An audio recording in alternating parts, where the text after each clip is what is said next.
मित्रों, जय जय श्री सीताराम। आइए देखते हैं आप लोगों के समक्ष में आज मैं बताने के लिए जा रहा हूँ कि भगवान श्री नारायण ने किस तरह से वेदों को हयग्रीव से वापस भगवान ब्रह्मा जी को दिया। साथियों, कहते हैं मत्स्य अवतार भगवान विष्णु के प्रथम अवतार हैं। भगवान का पहला अवतार मछली का अवतार है। मछली के रूप में अवतार लेकर भगवान विष्णु ने एक ऋषि को सब प्रकार के जीव जंतु एकत्रित करने के लिए कहा और पृथ्वी जब जल में डूब रही थी तब मत्स्य अवतार में भगवान ने उस ऋषि की नाव की रक्षा की। इसके पश्चात ब्रह्मा ने पुनः जीवन का निर्माण किया। एक दूसरी मान्यता के अनुसार एक राक्षस ने जब वेदों को चुराकर सागर की यथाह गहराई में छुपा दिया तब भगवान विष्णु ने मत्स्य रूप धारण करके वेदों को प्राप्त किया और पुनः स्थापित किया। मत्स्य अवतार की कथा। एक बार ब्रह्मा जी की असावधानी के कारण एक बहुत बड़े दैत्य ने वेदों को चुरा लिया। उस दैत्य का नाम हयग्रीव था। वेदों को चुरा लिए जाने के कारण ज्ञान लुप्त हो गया। चारों ओर अज्ञानता का अंधकार फैल गया और पाप ताप अधर्म का बोलबाला हो गया। तो भगवान विष्णु ने धर्म की रक्षा के लिए मत्स्य रूप धारण करके हयग्रीव का वध किया और वेदों की रक्षा की। भगवान ने मत्स्य का रूप किस प्रकार धारण किया, इसकी विस्मयकरणी कथा इस प्रकार है। कल्पांत के पूर्व एक पुण्यात्मा राजा तप कर रहा था।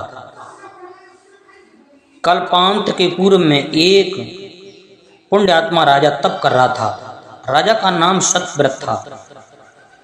सत्यव्रत पुण्यात्मा तो था ही, बड़े उदार हृदय का भी था। प्रभात का समय था, सूर्योदय हो चुका था। सत्यव्रत कृतमाला नदी में स्नान कर रहा था। उसने स्नान करने के पश्चात जब तर्पण के लिए अंजलि में जल लिया तो अंजलि में जल के साथ एक छोटी सी मछली भी आ गई। सत्यव्रत ने मछली को नदी के जल में छोड़ दिया। मछली बोली, राजन, जल के बड़े बड़े जीव छोटे छोटे जीवों को मारकर खा जाते हैं। अवश्य कोई बड़ा जीव मुझे भी मारकर खा जाएगा। कृपा करके मेरे प्राणों की रक्षा कीजिए। सत्यव्रत के हृदय में दया उत्पन्न हो उठी।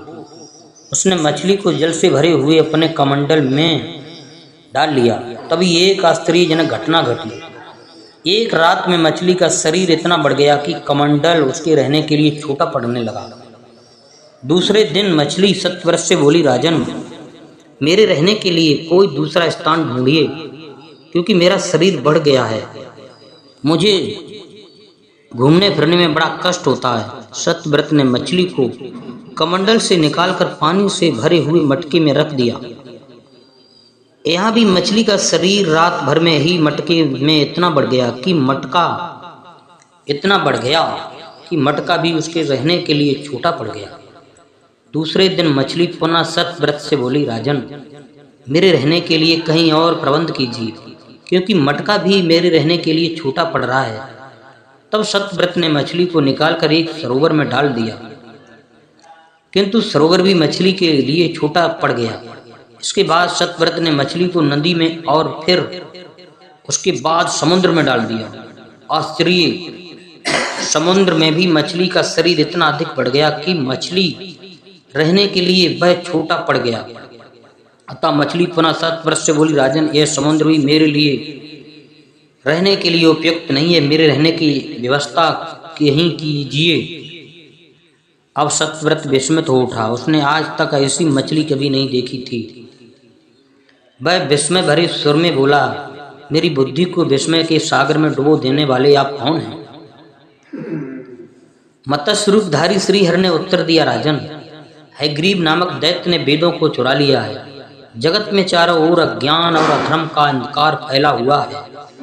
मैंने हयग्रीव को मारने के लिए ही मत्स्य का रूप धारण किया है। आज से 7वें दिन पृथ्वी प्रलय के चक्र में फिर जाएगी। समुद्र उमड़ उठेगा, भयानक भ्रष्ट होगी, सारी पृथ्वी पानी में डूब जाएगी, जल के अतिरिक्त कहीं कुछ भी दृष्टिगोचर नहीं होगा। आपके पास एक नाव पहुंचेगी, आप सभी अनाजों और औषधियों के बीजों को लेकर सप्तऋषियों के साथ नाव पर बैठ जाइएगा। मैं उसी समय आपको पुनः दिखाई पड़ूंगा और आपको आत्म तत्व का ज्ञान प्रदान करूंगा। सत्यव्रत उसी दिन से हरि का स्मरण करते हुए प्रलय की प्रतीक्षा करने लगे। 7वें दिन प्रलय का दृश्य उपस्थित हो उठा। समुद्र भी उमड़कर अपनी सीमाओं से बाहर बहने लगा, भयानक वृष्टि होने लगी। थोड़ी ही देर में सारी पृथ्वी जल ही जल हो गया, संपूर्ण पृथ्वी जल में समा गई। उसी समय एक नाव दिखाई पड़ी। सत्यव्रत सप्तऋषियों के साथ उस नाव पर बैठ गई। उन्होंने नाव के ऊपर संपूर्ण अनाजों और औषधियों के बीज भी भर लिए। नाव प्रलय के सागर में तैरने लगी। प्रलय के उस सागर में उस नाव के अतिरिक्त कहीं भी कुछ भी नहीं दिखाई दे रहा था।